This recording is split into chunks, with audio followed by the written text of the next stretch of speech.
এই দুষ্টু, এমন করে তাকিয়ে আছো কেন আমার দিকে? আপনার হট জিনিসগুলো দেখতেছি ম্যাডাম। ফাজিল পোলা, এমন করে বলো কেন? আমার লজ্জা লাগে না বুঝি? কিন্তু লজ্জায় পড়লে না আপনাকে অনেক বেশি কিউট লাগে, আরও অনেক হট লাগে ম্যাম। কি বলে এসব ফাজিল দুষ্টু? একদম এসব বলবে না, আমার অনেক বেশি হয়। আমি কি করব ম্যাম, আপনাকে যা শাড়িতে যে সেক্সি লাগে বলে বোঝাতে পারবো না। বিশ্বাস করেন, মাথা নষ্ট হয়ে যায় পুরো। তুমি কিন্তু আমাকে উত্তেজিত করে দেওয়ার চেষ্টা করতেছো। প্লিজ এমনটা বলো না সোনা। আমি কি করব, আপনাকে দেখলে আমার আদর আদর পাই, যার জন্য আপনাকে এসব কথা বলতেই থাকি। আপনাকে দেখলে আমার ভেতরে আগুন জ্বলে। তার উপর আপনি আজকে আমাকে যা খাইয়েছেন না, আমার মধ্যে এক প্রকার নেশা কাজ করছে। আপনি কেন এরকম করলেন বলেন? এখন যে আপনাকে আমার অনেক বেশি আদর দিতে ইচ্ছা করতেছে। আমি সেই কবে থেকে তোমাকে ভালোবাসি, তুমি একটু বোঝার চেষ্টা করো না। আমি তোমাকে যত বেশি কাছে পেতে চাই, তুমি আমাকে তত বেশি এড়িয়ে যাও। এমন কেন করো বলো আমার সাথে? আমি কি করব? আমাকে এমন করে দোষ দিবেন না। আমি তো আপনার কাছে আসতে চাই, কিন্তু আপনি তো আমাকে বারবার বলতেন যে আপনি কলেজের ম্যাডাম আর আমি স্টুডেন্ট, সেই জন্য আপনি আমাকে দূরে সরিয়ে দিতেন। আমি আপনার থেকে দূরে সরে যাওয়ার চেষ্টা করেছিলাম। এখন তো চাই তুমি আমার কাছে আসো, আমাকে ভালোবেসে বুকে জড়িয়ে নাও, কারণ আমি আমার পিচ্চিটাকে অনেক বেশি ভালোবেসে ফেলেছি। তুমি কেন বুঝতে পারো না? তোমার আদরটা এখন আমার চাই, তোমাকে অনেক বেশি কাছে পেতে চাই, তোমাকে ভালোবাসি সোনা। আমি তো আপনাকে আগেই বলেছিলাম যে আমরা খুব শীঘ্রই বিয়ে করে নিব, অনেক দূরে চলে যাব এখান থেকে, যেন লোকে কিছু না বলতে পারে। কিন্তু আপনি আমাকে বিশ্বাস করেননি আর ভালোবেসে একটাবার বুকে আগলেও নেননি। বলেছিলাম না আপনি চাইলে সবটা সম্ভব, আর আপনি কি বললেন এই সম্পর্ক হওয়া সম্ভব না, তুমি আমাকে ভুলে যাও। আমি তো সেটাই করার চেষ্টা করেছিলাম, তাহলে এখন আবার আপনি আমাকে ভালোবাসতে চাইছেন কেন? প্রথমে তো আমি তোমার ভালোবাসাটা বুঝতে পারিনি দুষ্টু, এখন তো বুঝতে পারি তুমি আমাকে কতটা ভালোবাসতে, যার জন্য এখন আর দুষ্টুমি খুনসুটিগুলো করো না, বারবার আমার কাছে আসো না, হুটহাট করে আমাকে কাছে টেনে নিয়ে আদর দাও না। ও, তার মানে আপনার আদর চাই? আমার আদরের জন্য আপনি এমন করতেছেন, তাই তো? একটাবার আমাকে বললেই তো হতো, আমি আপনাকে আদর করে দিতাম। আদর চাই মানে? অনেক বেশি আদর চাই। তুমি যেদিন আমাকে প্রথম আদর দিয়েছিলে, আমার বুকের উপর কিস দিয়েছিলে, সেদিন আমি অনেক বেশি উত্তেজিত হয়ে গেছিলাম। তোমার স্পর্শটা আমি মনে করতে করতে পুরো পাগল হয়ে গিয়েছিলাম। তারপর থেকেই তোমাকে ভালোবাসি, সেটা বুঝতে পারছি। আর এখন অনেক বেশি ভালোবাসি, তোমাকে ছাড়তে পারবো না। তোমাকে ছাড়া একটু আদর করবে আমাকে জান? কিন্তু আমাদের তো বিয়ে হয়নি। আপনি এমনটা কেন বলতেছেন? যদি বিয়ের আগে এমন কিছু হয় তাহলে আপনি প্রেগনেন্ট হয়ে যাবেন, আর সবার সামনে আপনাকে মুখ দেখাতে অনেক বেশি লজ্জায় পড়তে হবে। আপনি এমনটা কি করে করতে পারবেন? এমনটা করা কি ঠিক হবে বলেন? আমি অত কিছু শুনতে চাই না জান, তোমার আদরের নেশা ধরেছে আমার। তুমি আমাকে আদর করবে, ব্যাস আমিও দেখবো তুমি আমাকে কতটুকু আদর করতে পারো, তুমি কতক্ষণ আমার সাথে টিকে থাকতে পারো, আমিও সেটা দেখবো। ম্যাম, এসব সম্ভব না, কারণ আপনার আমার বিয়ে হয়নি।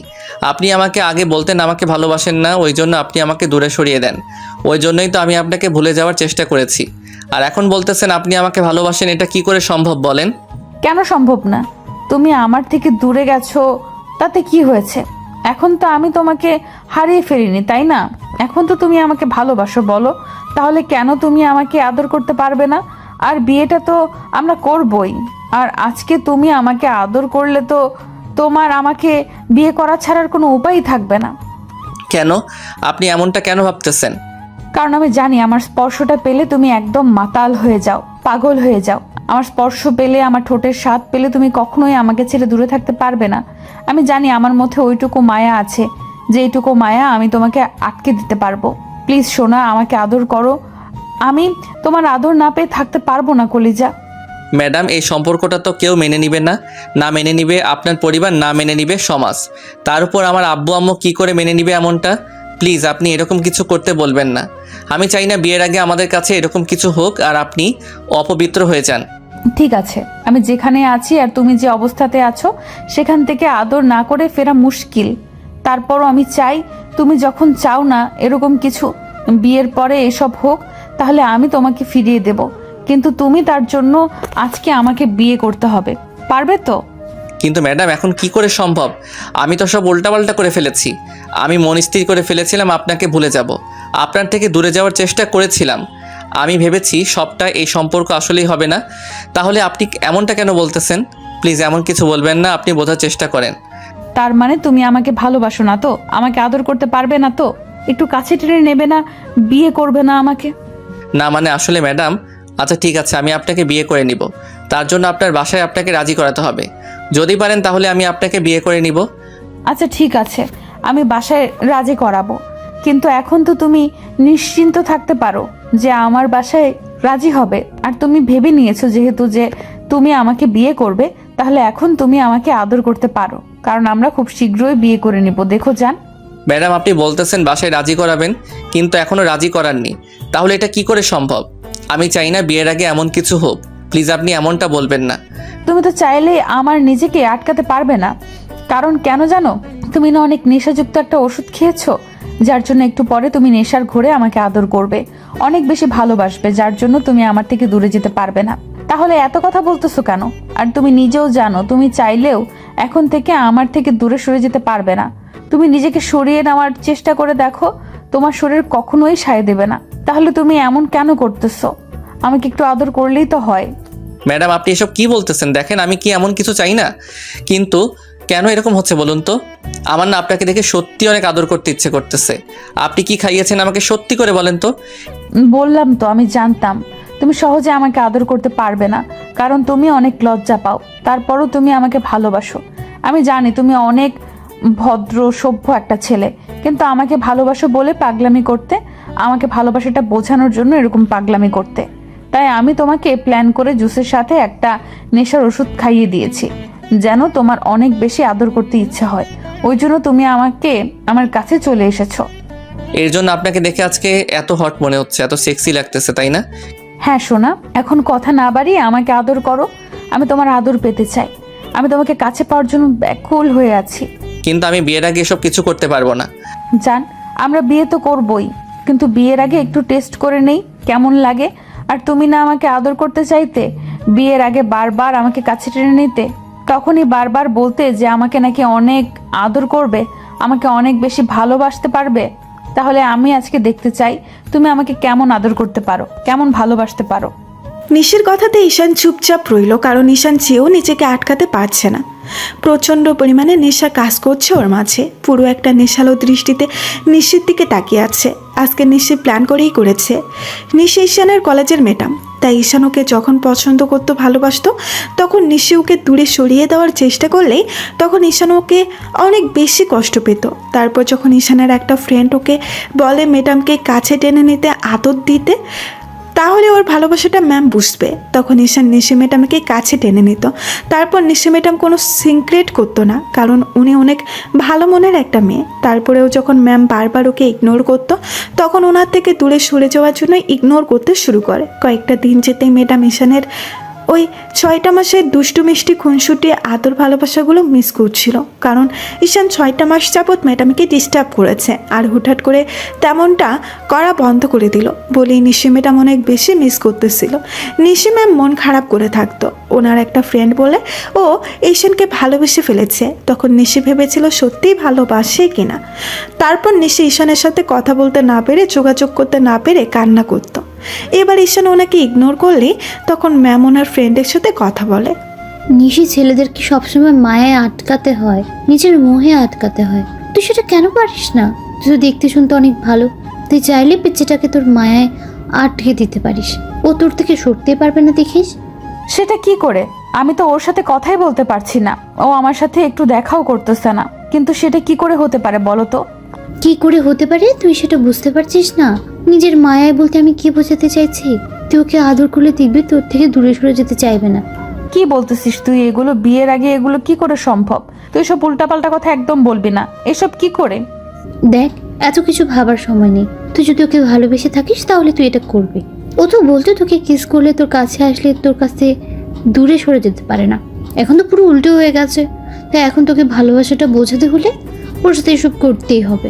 তুই যদি ওকে পেতে না চাস তাহলে আর কি, সেটা তোর বিষয়, কিন্তু পরে এই কথাগুলো তোর মনে পড়বে।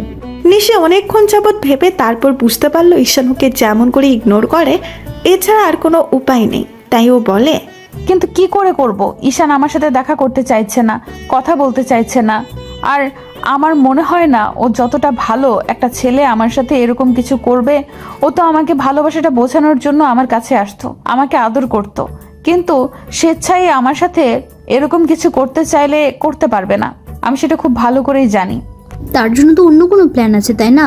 তুই ওর সাথে দেখা করবি, তারপর একান্তে দেখা করে ওকে নেশার ওষুধ খাইয়ে দিবে। ওষুধটা তোকে আমি এনে দেবো, কিন্তু তুই সেটা খাইয়ে দিলে দেখবি ঈশানের মধ্যে একটা নেশা কাজ করবে। তখন ও তোকে কাছে পেতে চাইবে, তোকে আদর না করে থাকতে পারবে না।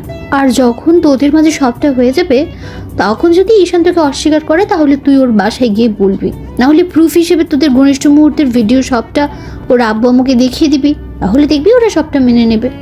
নিশি 15টা দিন এই কথাগুলো ভেবেছিল। তারপরও যখন ঈশান ওকে বারবার ইগনোর করছিল, তখন নিশি আর কোনো উপায় না পেয়ে ঈশানকে অনেক রিকোয়েস্ট করে, একটা জায়গায় ডাকে।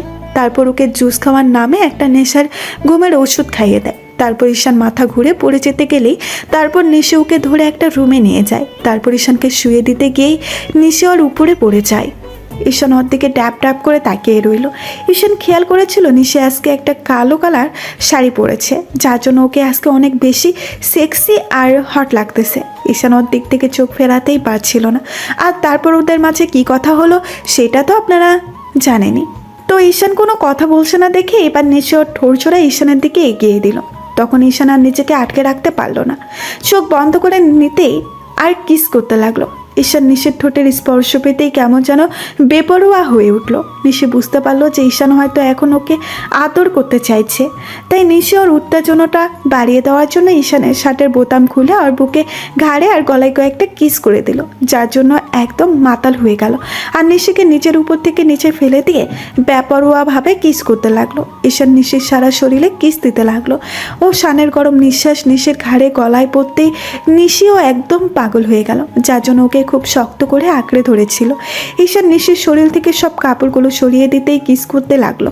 আর নিশি ওর চুলগুলো খুব শক্ত করে আঁকড়ে ধরেছিল আর বলছিল, এই পিচ্চি কি করতেছো? এমন করে তুমি এত বেশি দুষ্টু, আমি সেটা জানতাম না। তুমি আমাকে এমন করে আমাকে কষ্ট দিতেছো কেন? প্লিজ এমনটা করো না সোনা। আমি কি আপনাকে অনেক বেশি কষ্ট দিতেছি? তাহলে বলেন আমি আর আপনাকে কষ্ট দিব না, তারপর এমনটা বলবেন না প্লিজ। তুমি আমাকে আদর না করে কষ্ট দিতেছো। প্লিজ আমাকে জড়িয়ে নাও তোমার ভালোবাসাতে, আমি থাকতে পারতেছি না। প্লিজ সোনা, আমাকে আর একটু আদর করো। তুমি এমন করে কষ্ট দিতে পারো না আমাকে, আমি যে নিতে পারতেছি না। প্লিজ একটু আদর করো। ঈশান আর দেরি না করে দুজনের শরীর থেকে সব কিছু মুক্ত করে দিয়ে নিশিকে ভালোবাসায় জড়িয়ে নিল। ঈশানের পরম ভালোবাসার স্পর্শগুলো পেতে নিশি পুরো কেঁপে উঠল আর কান্না করে দিল। ওর চোখ দিয়ে টপ টপ করে পানি পড়তেছে। তারপরেও একটা হাসি রেখে নিশি ঈশানকে বুকের সাথে খুব শক্ত করে চেপে ধরে রাখলো। তারপর ঈশান আদর করা হয়ে গেলে ও সেন্সলেস হয়ে পড়ে যায়। তখন নিশি ওকে বুকের সাথে জড়িয়ে ধরে কিছু একটা ভেবে মুসকি মুসকি হাসতে লাগলো। তো বিকেলে ঈশানের ঘুম ভাঙতেই ও বুঝতে পারে কারো বুকে শুয়ে আছে। তখন তাড়াহুড়া করে ও চোখ মেলে তাকাতেই বুঝতে পারে নিশি ওর দিকে তাকিয়ে মুসকি মুসকি হাসছে। ঈশান ম্যামকে ছেড়ে দিয়ে উঠে বসার চেষ্টা করে বলে, এ কি ম্যাডাম, আপনি এখানে আর আমি এখানে কেন? আমাদের এই অবস্থা কেন? ঢং দেখিও না তো।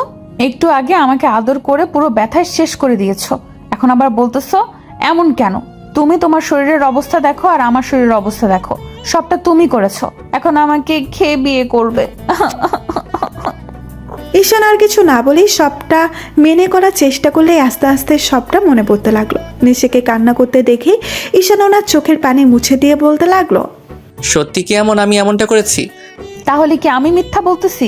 তুমি সবটা করেছো, না হলে কে করেছে? দেখো কি অবস্থা করেছো। এখন আমাকে কেউ বিয়ে করবে না। আমি যদি প্রেগনেন্ট হয়ে যাই না, আর তুমি যদি আমাকে বিয়ে না করো, তাহলে আমি সুইসাইড করে নিব। ঈশান ওর ম্যামকে বুকের সাথে খুব শক্ত করে চেপে ধরে বলতে লাগলো, না না, আমি আপনাকে ভালোবাসি, আমি আপনাকে বিয়ে করে নেব। ভুল যেহেতু করেছি শুধরে নেব, প্লিজ আপনি কান্না করবেন না। সত্যি তো? হ্যাঁ সত্যি সত্যি। আচ্ছা তাহলে ঠিক আছে, আমিও তোমাকে ভালোবাসি পিচ্ছি।